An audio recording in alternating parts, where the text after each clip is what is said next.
Ladies and gentlemen, welcome. We're going to begin our 15th annual gathering with another in-depth look at the Billy Meier case. Briefly, why is this case so important? Why, after all these decades, does it continue to generate controversy? Indeed. Our first presenter is going to be Wendelle Stevens.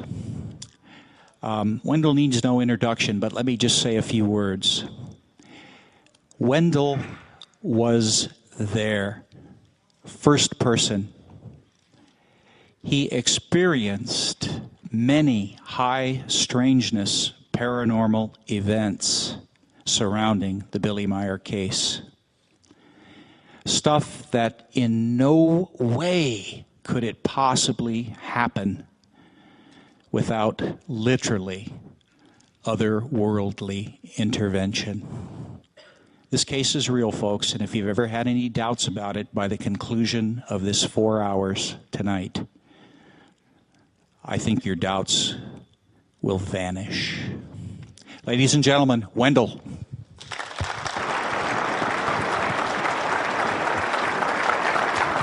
Hi, Bob.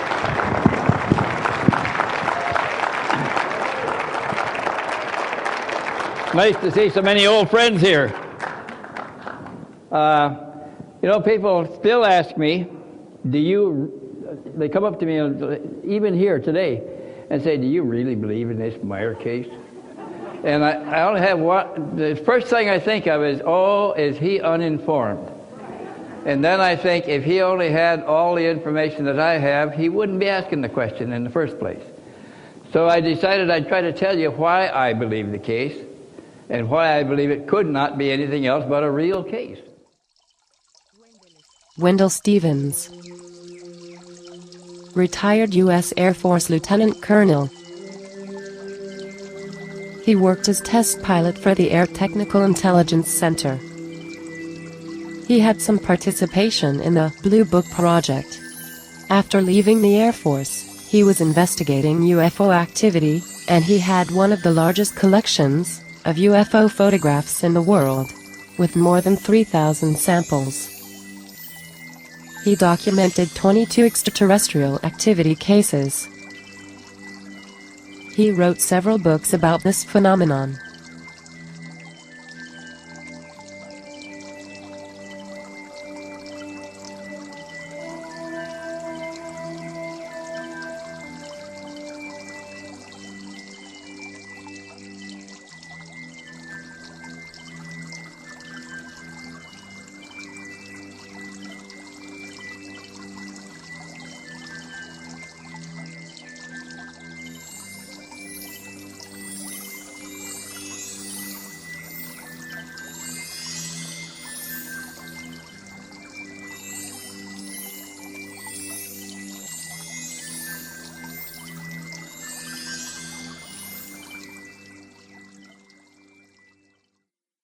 Surprised to see that the jacket was an American Air Force B-4 aviation jacket. Had the blue mouton collar, blue furry collar, fake furry collar. They put that on him because it was still raining out, not heavy, but light rain. And they were looking for some headgear for him that wouldn't get wet, wouldn't take water. And all the people there worked out and came in from work about 6 o'clock or 6:15. The women set out the table for dinner, and the men ate, and they washed their hands, then came to the table and ate. They all knew what was happening. They saw him standing there all dressed and ready to go with his walkie-talkie over his shoulder on one side and his .44 pistol on the other, strapped on his side, and polished shoes and clean clothes all ready to go. And they finished, and the women started gathering up the plates on the tables when he got his signal, apparently, because he waved his hand in a little kind of a salute like that and started out the kitchen door. That kitchen door went out 2 steps down to a landing in a lean-to shed like that, and then down to the ground.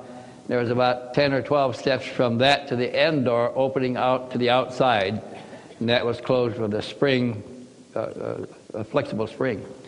So when he signaled and started out the door, I set my coffee cup down so hard I splashed the coffee, ran around the table and out in front of the stove where he had been standing and out the door. And as I came around the table, I looked up at a big round-faced clock over the cook stove there, a wood cook stove, and I saw that it was 8:25. And I remembered the time because that's exactly what this big round-faced clock said. And I started out the door behind him. I got down, the kitchen door open and down on the ground about just a few steps behind Bill, in time to see the outside door closing on his heels. So I ran 8 or so steps as fast as I could, jerked the door open. I want to see him go. Even if I can't accompany him, I want to see him picked up how they do it. And when I pulled the door open, it's quiet out there. No flashing lights, no sound, no nothing but the raindrops bouncing in little puddles all over the place. And there was 3 steps in the mud with the mud squished out. 1, 2, 3, 4 like that. No 4th step. The water was just beginning to run back into the footsteps where the mud had been squished out, and raindrops were bouncing in little puddles all around, just light raindrops there. But perfectly quiet, no flashing lights, no evidence of nothing. And I stayed out there waiting to see if anything would develop, and I got soaking wet. And I went in and changed clothes, and I came down. Somebody gave me a raincoat to protect me this time when I went out. But the kitchen was quiet. The people inside were quiet. The Germans had gone into the living room. They're all standing around in front of the television set there looking at it. So I went in and looked over their shoulder to see what they're looking at, and it was a black screen with a white cross on it that said in German, "The Papa has died, the Pope has died, has passed." And I said, "How did he die?" They said, "There's been no announcement. The program just stopped, and this came up on the screen." Then about that time, they started some dirge music, low dirge music, funeral music on the TV. So I watched it for a couple of minutes and then went back outside. I don't want to miss him coming back. I missed him going. And I was standing out there in the rain. About a half an hour, 45 minutes later, the telephone rang. Now, he got a walkie-talkie, so he could tell them when he was down by radio, wherever he was. But this phone rang. Somebody upstairs answered the phone and raised the window and hollered out at me and said, "He's down. He's over on the other side of the mountain, and you can go with Jacobus and his wife to pick him up." And I thought, on the other side of the mountain, what's he carrying a radio for if he's talking on the telephone? Turned out that the radio was line of sight transmission, and the mountain was in the way. So he had to use a telephone. He went to a local guest house. So we got on Jacobus black Volkswagen at the time and splishing and splashing through the mud puddles around mountain roads, unfinished mountain roads. They were dirt roads with pockets in them full of water, and finally got to the guest house on the other side of the mountain. And there's Billy standing on the outside fire exit door under a 3-board roof, a little roof. And he was waiting for us to show up, and he was bone dry. He didn't have any water on his jacket, didn't have any water on his head, his shoes didn't have any mud on the tops of his shoes, just a little bit on the soles where the mud had squished out. And he got in the car. He looked very solemn, and he got in the car. And I was trying to make conversation with him, and I said, "Have you heard the news?" He didn't respond. I said, about the Pope. He died. He didn't respond to that. And I said, there's been no announcement. Nobody knows how he died. He turned around slowly and said, his pump. Then he turned back. I said, heart attack? He shook his head and said no, and he didn't want to answer that. So when we got back to Billy's house, about 10 minutes later, 15 minutes later, we went inside, and the Germans all went into the living room and closed the door, meaning that they were going to have a private discussion. And I was out in the kitchen, so I poured me some more coffee and sat down at the table and started to wait. Nobody came out, and nobody came out for a long time, and after midnight I decided I'll go up and get some sleep. I'll find out in the morning. So I did. And I got up early there, and I went down and made me a cup of coffee, and I sat there and drank coffee and listened to the birds outside, and a young woman came down the stairs from up the upper level and met us, and I said, what time did the meeting break up last night? She shook her head and said, not last night. I said, well, when? She said, 6 o'clock this morning.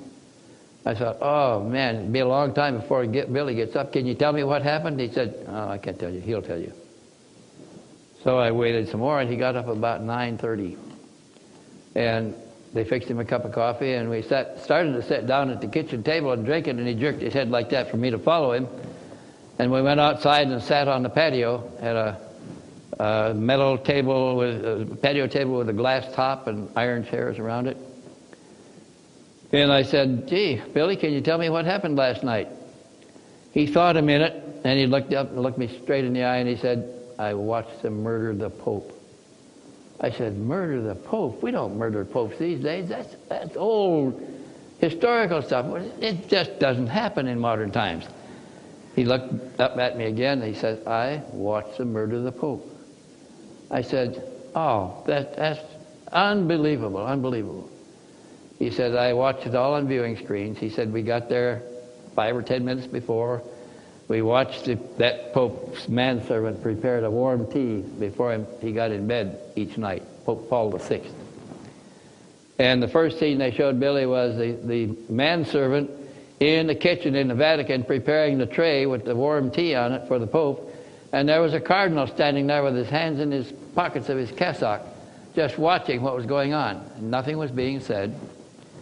And the manservant got the tray ready, got the tea ready, and put some lemon on it, got it all ready. And he noticed he didn't have a napkin, so he motioned to the cardinal like that and went out of the room and into another closet room to get a napkin for the tray. While he was gone, Billy saw that cardinal take a little bottle out of the pocket of his cassock, unstop it, put 2 drops of liquid into the tea, then stop it, put it back in his cassock pocket. When the manservant got back, the Pope, that cardinal was standing the same way he was before. And the manservant didn't notice anything. He took the tea in and put it on the bedside table for Pope Paul VI, and Billy saw all this on another viewing screen. And then he left the room. And then the scene switched back to the cardinal standing in the kitchen. The manservant started putting things away. The cardinal stood there for 4 or 5 minutes and then looked at a clock and then walked back and looked in the Pope's room. And apparently satisfied, he closed the door carefully and went to the Pope's office and picked up a folder that was laying on the Pope's desk, ready for an announcement to be made the following morning. He put the folder on his arm and walked out with it. And they didn't show him where it went, but they told him he's protesting that we don't do this too. And they showed a scene. Billy was protesting, and Semyasi said this Pope had discovered the Vatican losses through the Vatican treasury, hundreds of millions of dollars, and he was going to announce the losses and appoint a commission to investigate it. And she said the commission to investigate it would have involved some of the perpetrators, some of those involved in the loss, and they couldn't have this come to light because it would cost them their careers and possibly their lives. So 3 or 4 co-conspirators together arranged to get the Pope out of the picture before he could make the announcement and make off with the announcement. And that was what happened. So Billy's telling me this. I'm still protesting that we don't murder popes. This is a modern time. It just doesn't happen.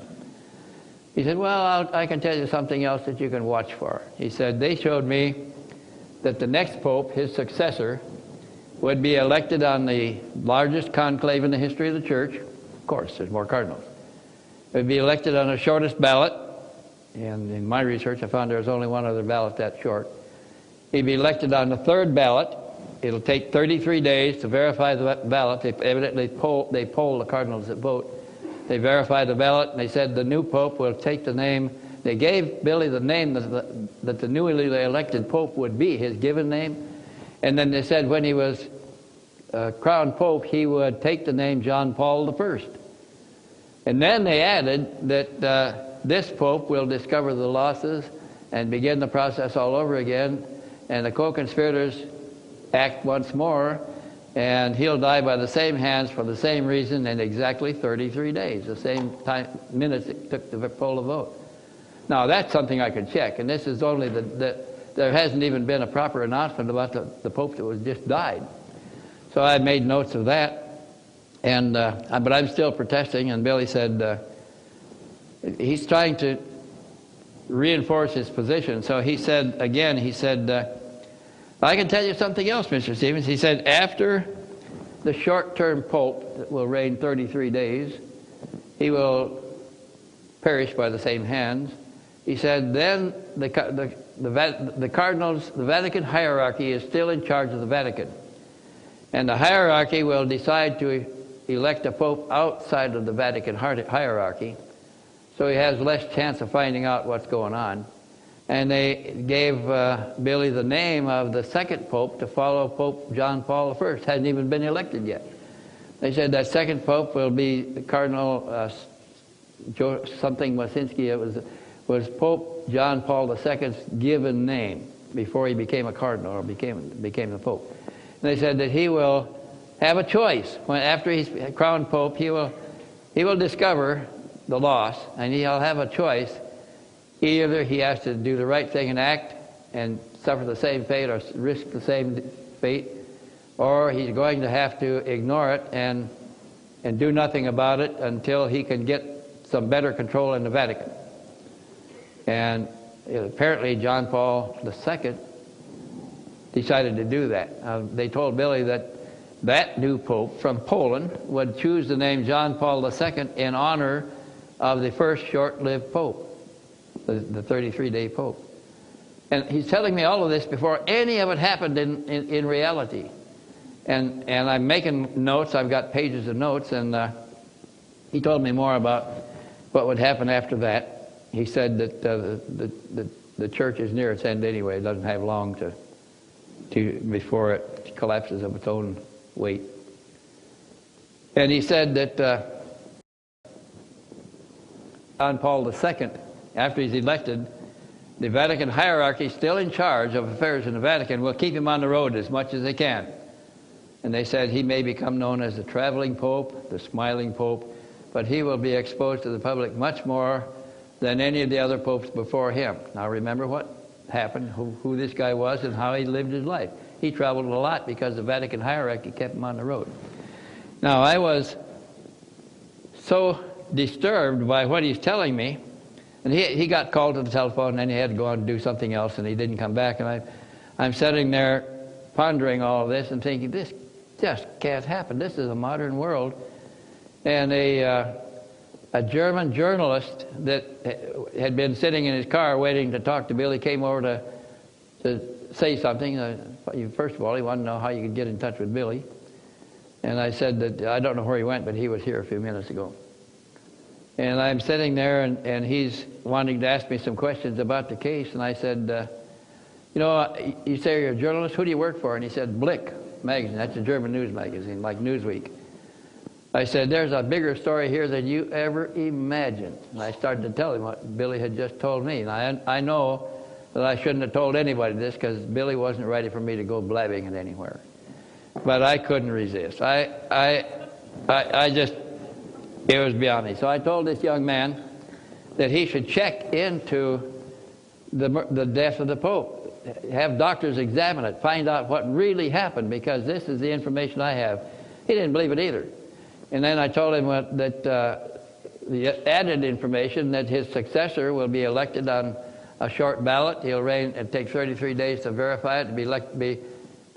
He'll live the same number of days and die with the same hands for the same reason. He said, "Oh man," he said, "I can get me a job in the Vatican. I can get my magazine to get myself or somebody else a job in the magazine, and we can watch events and do some investigating on Pope John Paul." I said, "I sure would recommend that, because this kind of stuff shouldn't be going on in the world. This is really diabolic." And he said, "I agree." He said, I'll get something done. Don't you worry." Now, if you'll bring that book cover up on the screen here. A couple of years later, I got a letter from the guy. He was telling me that they had investigated the case and the book was in writing. Have you got the book cover back there? Okay. So the caller directed me to this book and said, we got a man in the Vatican working there on a Vatican assignment.